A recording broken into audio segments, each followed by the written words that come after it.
what does AI recruiting mean, and how can using a system? Because I will say this, I've still gone into some organizations that are printing resumes and calling people and writing notes on resumes, which is what I did when I got into HR recruiting in 2001. Okay.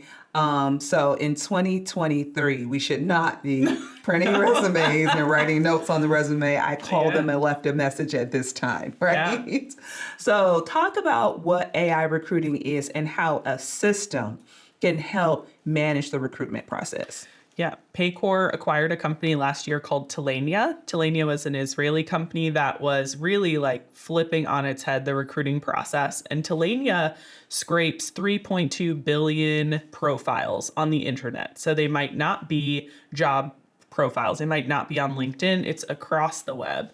And what Talenia did differently was that they automated the contact step in the process of like, hey, I've created this candidate profile. These are the types of people we're looking for. So what Talenia did was reach out to them, and it also schedules the interview. So what it will do for you is you create that candidate profile, and then it should automate about 50% of your recruiting efforts by delivering you interview-ready candidates. And if you are a lean organization, you might not have an internal recruiter. It can save a lot of time and also just deliver those people right into your applicant tracking system. Some people, like government contractors, they need to hire specific people in specific areas, right? So we don't want someone in Florida if we're hiring for a job in Washington. It can make that step simple as well. So there's a lot of different functionalities that it can accomplish. It can also stop early on the contacting them, so you can just sift through the candidates that it has found if you want it to be a bit more personable of a touch. Yeah, I really like that. And I think that AI has gotten a bit of a bad name recently. Yeah. People are like, I don't want AI. I don't want ChatGPT. It's going to change the world and the robots are going to take over. And the reality is that AI has been used for quite a while.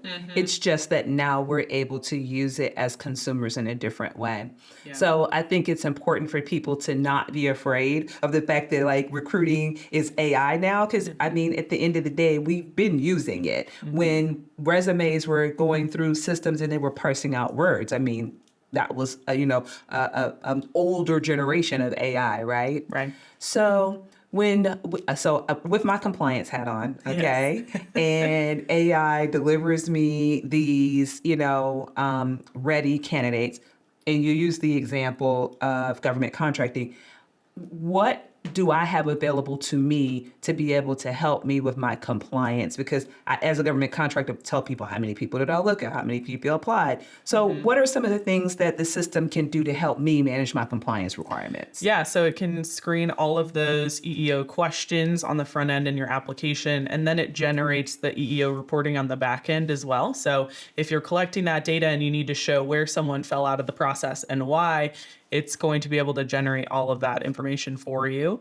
It also helps with DE&I efforts, so you can search for DE&I candidates. So I think there's a couple different ways.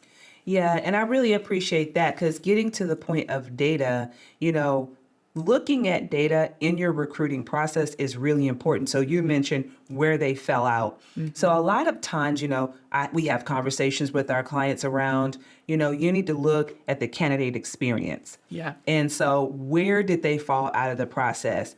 Why did they not make it all the way through? Do you have too many steps? Is it too long? Is it taking you too long to respond? So talk to me a little bit about what type of reporting and data are available to organizations around the recruitment process specifically. Yeah, so how long did it take is probably, I think, the best data point. As a hiring manager myself, it is so competitive out there. The last person I hired had 3 offers by the time I got to her, right? And so you are constantly trying to fight for the best talent.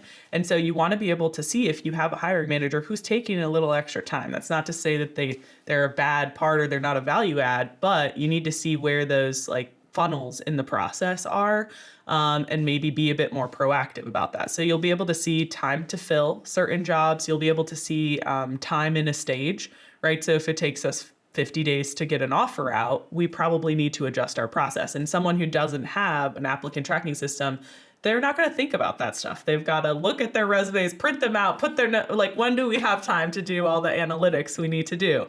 Right. And you can filter it by department, right? So maybe your IT department, they've got it down. Great. What can we use from the IT department to teach our other managers how to be more efficient in this process? You can also see candidate source reports. So if I'm spending, $10,000, $15,000 on Indeed, maybe I'm getting a lot of applicants, but are they actually getting the offers at the end, right? So we're spending a lot of money in the marketplace, but then what tools do we have to analyze if that spend is giving us a return on our investment?